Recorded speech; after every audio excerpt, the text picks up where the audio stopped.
2 Samuel, chapitre 3. Partisan famille Saïl yo ak partisan David yo passé longtemps ap goumen yon ak l'autre comme ça.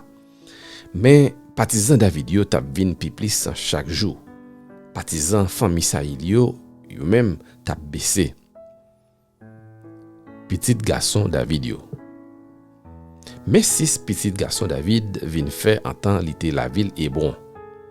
Pi grand terele Amon. C'est Akinoam, moun la ville Jizreel qui te maman. Deuxième lan terele Kileyab. C'est Abigail, veuve Nabal, moun la ville Kamel qui te maman. Troisième lan terele Absalom. C'est Maka, petite fille Talmaï, wa la ville Geshua qui te maman. Quatrième lan terele Adonija. C'est Agit qui te maman. Cinquième lan terele Shefatia. C'est Abital qui te maman. Sixième lan terele Jitreyam. C'est Egla, yon lot madame David te genyen qui te maman. Yo tout te fait en temps David te rete la ville Hébron. Contre Abner ak Ishboshet. Pendant la guerre tap kaye entre partisans famille Saïl yo ak partisans David yo, Abner te vin gen plus pouvoir chaque jour sous partisans famille Saïl yo. Saïl te gen yon femme qui te rele Rispa. C'était petite fille Aja. Abner te couché avec elle. Yon jour, Ishboshet rele Abner, li dil kon sa. Pour qui sa wal coucher avec yon nan femme kay papa myo? Le Abner tande ça, li fâché en pile. Li di Ishboshet kon sa. Est-ce que c'est un chien k'ap travaille pour moun Juda yo moye? Jouk jounen jodi ya, moi pa jam trahi Saïl, papa ou, ni partisan li yo, ni zanmi li yo. Moi goume red maré pour m'pa kite yo tomber nan men David. Le fini pour kounye ya, wa fè m reproche pour yon ti pachat moi te fait ak femme sa. C'est pour signer ya, bam pi gros punition qui genyen si moi pas fait promesse. Bon Dieu te fait David la rive vrai. Parce qu'il était fait seulement la pour été bateau commandement dans famille Saïl là pour mettre David roi sous moun Israël yo ak sous moun Juda yo sorti depuis territoire Dan lan rive territoire Besheba. Ishboshet pas ka répondre Abner en rien si tellement il était pelle. Abner a joindre David. Abner voyait quelques messagers bon côté David pour dire li qui moun qui pourra gouverner pays ça. Passez un contrat avec m'a aider ou pour toute famille Israël yo vinn joindre. David répond li d'accord. M'a passé un contrat avec ou.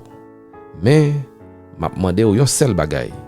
Pi ga ou vinn ouem sans ou pas mener Mikal, petite fille Saïl avec ou. C'est seul gens pour paraître devant. Après ça, David voyait quelques messagers bon côté Ishboshet pour dire li. Remettre moi Mikal, madame moi. Moi te bay 100 petit coq moun Filisti pour m'te marier avec elle. Ishboshet voyait prend Mikal la caille Marili. Paltiel, petit garçon Laïs là. Paltiel, parti de elle. Il t'a crié sur toute route là, jouk yo rive la ville Baourim. Mais Abner dit Paltiel comme ça, tourne la caille non mon cher. Et puis Paltiel tourne. Abner a joint chef famille moun Israël yo pour faire yon cause ak yo. Li dit yo comme ça. Depuis longtemps, nous te vle c'est David qui pour te roi nous, pas vrai? Eh bien, méchance nous. Parce que mais ça Seigneur te dit sous David. Moi pral servi ak David, servi tem lan pour me délivrer peuple Israël là, peuple moyen en bas main moun Filistio ak en bas main tout l'autre l'ennemi yo. Eh bien, parler ak moun branche famille Benjamin yo tout. Abner parler ak moun branche famille Benjamin yo tout. Le fini, li parti pour Hébron pour la di David sa moun peuple Israël yo ensemble ak tout moun branche famille Benjamin yo te tombé d'accord pour faire yo, pour yo faire. Li rive la caille David, la ville Hébron. Li te gen 20 l'autre garçons avec. David fait une grosse réception pour Abner ak pour 20 moun qui te avec yo. Abner dit David comme ça: "Mon roi, moi pral aller kounye ya, moi pral sembler tout moun peuple Israël yo bon côté ou. Y a passé un contrat avec ou.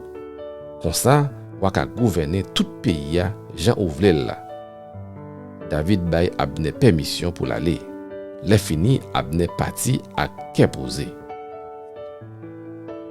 Joab touye Abner.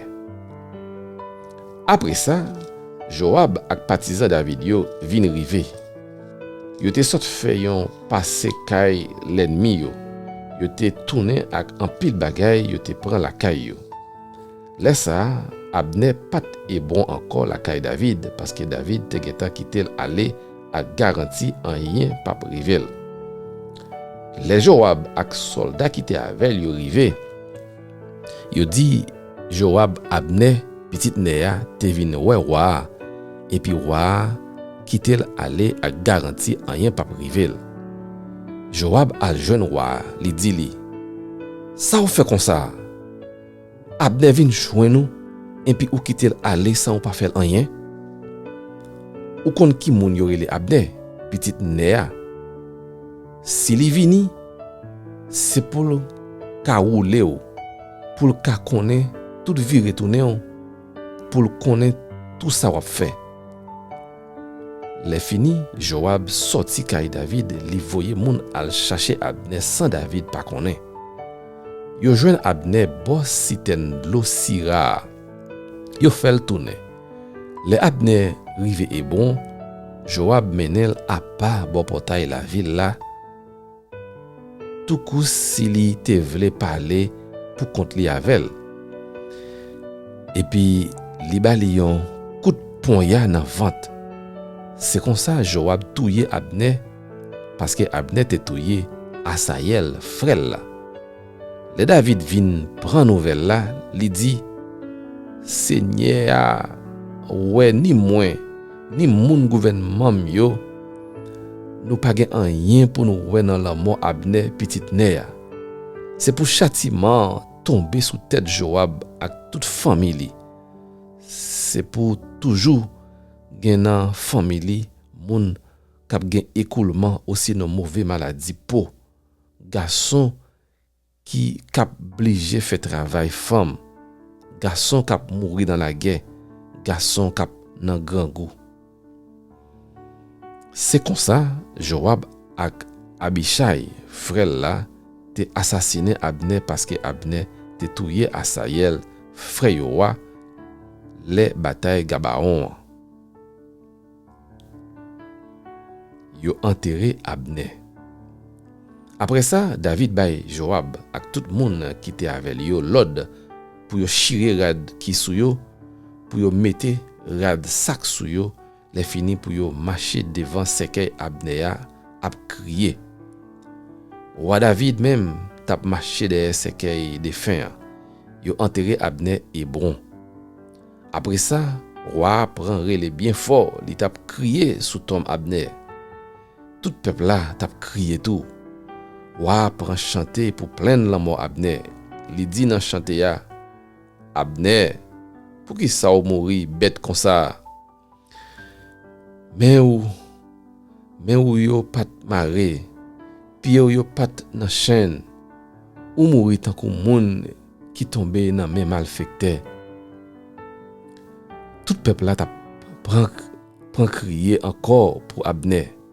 Après ça, pendant tout le reste de la journée, yo pote manger bay David pour lui manger, mais David fait seulement ça. C'est pour bon Dieu, bon plus gros punition qui gagne si moi mette en rien dans bouche moi avant soleil couché.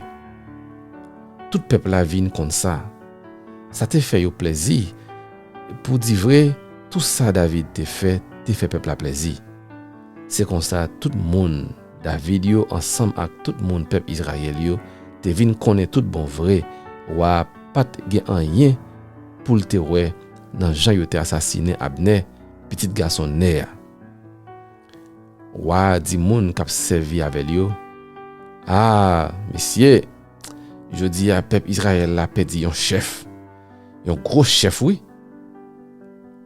À tous ces rois bon Dieu choisi, moi sentim faible jodi. Petit garçon, c'est où yo, trop méchant pour moi. C'est pour bon Dieu pini criminel ça yo, pour méchanceté au faire.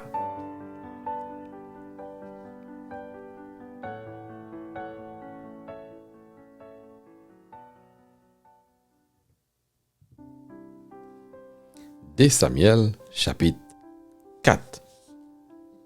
Bana ak Rekab assassiné Ishboshet. Les Ishboshet, petit Saïl la, prend nouvelle Jean Abner te mouri la ville Hébron, qu'elle te cassé net. Tout peuple Israël la te tête en bas. Ishboshet te gen dans la melia des chefs pillagers qui te relé Bana ak Rekab. Yo te petit Rimon, yon homme dans branche famille Benjamin qui te rete la ville Bérot. Yo te toujours mette dans tête yo, la ville Bérot c'est pour branche famille Benjamin lié. Depuis les moun Bérot yo te couri quitter la ville là pour y aller la ville Gitaïm côté y a vive Joukounya. Jonathan petit Saïl là te gen yon petit garçon yo te relé Mephibosheth. Il était infime dans tout des pieds yo. Il te gen 5 ans les Saïl ak Jonathan mouri. Les nouvelles la mort yo rive sorti la ville d'Israël. Noris la prend Mephibosheth, li couri al caché avec.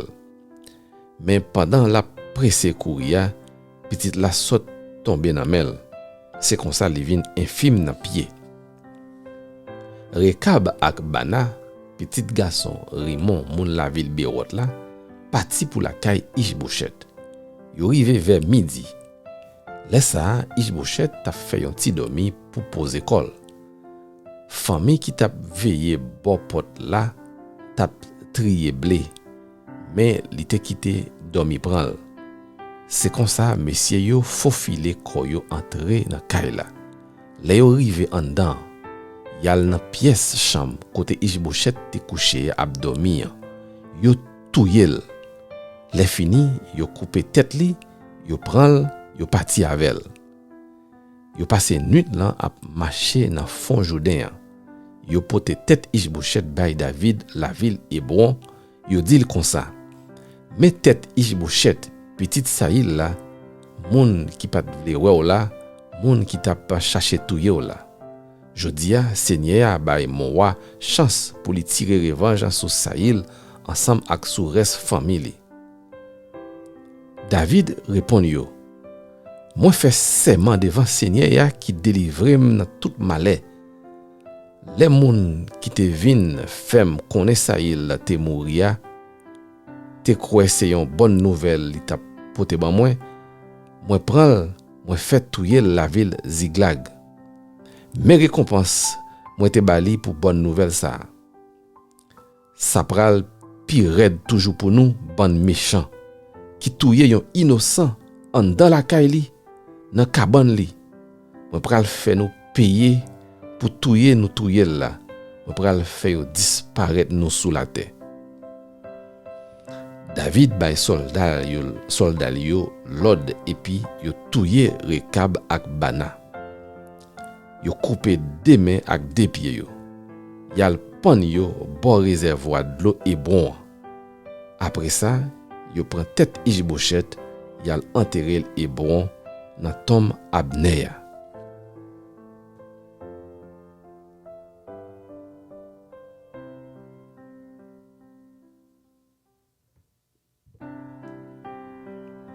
De Samuel, chapitre 5. David, roi pays Israël ak pays Juda. Toute branche famille Israël yo vin joindre David la ville Hébron, yo dit comme ça. Nous c'est moun même race, même famille avec ou. Depuis longtemps, même sous règne Saïl, c'est ou même qui te commandait l'armée peuple Israël là côté le passé. les fini encore, Seigneur te promet, c'est vous-même qui pral gouverner peuple Israël là, c'est vous-même qui pral chef yo. C'est comme ça, tout chef famille peuple Israël yo vinn joindre David la ville Hébron. Yo passé un contrat avec devant Seigneur. Yo fait cérémonie, yo mette le roi sous peuple Israël là tout. David te gagné 30 ans, l'el li rive roi. Li commandé pendant 40 ans. En temps la ville Hébron, li commandé moun Juda yo pendant 7 ans 6 mois. La ville Jérusalem, li commandé ni moun peuple Israël yo, ni moun peuple Juda yo pendant 33 ans. David prend fort mon Sion. Après ça, roi David partit pour la ville Jérusalem ensemble avec soldats li yo. Lal attaquer moun Jébis yo qui te rete dans zone ça. Moun Jébis yo te comprendre David pas ta ka entrer prend la ville là. Yo dit comme ça. Ou pas jamais qu'arriver entrer dans la ville noire. Ata moun GPT ak moun infime ka gen compte force pour mettre ou dehors. Mais David prend gros fort qui était sous tête mon Sion. C'est li yo relé la ville David là. Jou ça, David te dit moun pali yo, tout moun qui voulait attaquer moun Jébis yo va passer dans canal là. Y a tombé sous ban infime ak GPT sa yo qui pa vle wèm yo. C'est depuis les ça, yo dit moun GPT ak moun infime pa gen droit mette pointe pied yo dans top seigneur. Après ça, David a arrêté dans gros fort, li relé la ville David là. Les fini li bâti l'autre caille fait one fort depuis sous terrasse là arrivé bord palais. Hiram voyait messager côté David. Chaque jour David t'a vinn pi fort. Seigneur, bon Dieu qui gagne tout pouvoir, te avec. C'est comme ça, Hiram, roi la ville Tyr là, délégué quelques messagers bon côté David avec un chargement bois cèdre. Li voyait tout quelques boss charpente avec boss maçon qui bâti un palais pour David. Laisse ça à tort, David ouais tout bon vrai c'est Seigneur même qui te mettait le roi peuple Israël là. C'est lui même qui te fait toute bagaille marcher bien pour gouvernement liya à cause peuple liya peuple Israël là. L'autre petit David yo. Les David quittait la ville Hébron pour la ville Jérusalem. Rive là, li prend l'autre madame ak l'autre femme kay qui bali l'autre petit garçon ak l'autre petite fille. Mais Jean yo te relé petit David qui te fait la ville Jérusalem yo. Chamois, Shobab, Nathan, Salomon, Jibka, Elishua, Nefeg, Jafia, Elishama, Eliada ak Eliphelet. David bat moun Filistio. Les moun Filistio vin konnen yo te mette David roi peuple Israël là. Yo tout yo levé pour yal mette main sou li. Les David prend nouvelle là, li descend al caché dans yon fort. Moun Filistio rivé, yo prend tout fond Rephaïm lan pour yo. David parle ak Seigneur, li mandel, est-ce que c'est pour m'attaquer moun Filistio? Est-ce que wap lage yo nan même? Seigneur répond li, oui, attaquez yo. M'a lage yo nan men. David allé Baal Perazim, li bat moun Filistio. Le fini, li dit, tant kou yon lavalas, Seigneur a passé, li l'ouvri yon passage pour moi dans mi-temps l'ennemi yo. C'est peut-être ça, y aurait les côté ça, Baal Perazim. Moun Filistio te couri qui te zidol yo derrière dans plein lan. David ak moun palio prend yo pote aller. Moun Filistio tourne dans fond Rephaïm lan, yo prend toute plein lan pour yo encore. David mande Seigneur, Qui ça pour le faire? Seigneur dit, pas attaquer yo par devant, passer par derrière yo. Paré corps pour attaquer yo bon pied gayak yo. Le ou attendez yon bri tant kou bri pied yon moun k'ap marcher sous tête pied bois yo ou foncer sous yo. Parce que ça veut dire m'a prend devant ou pour me battre la même moun Philistie yo. David fait ça Seigneur te mandé le faire.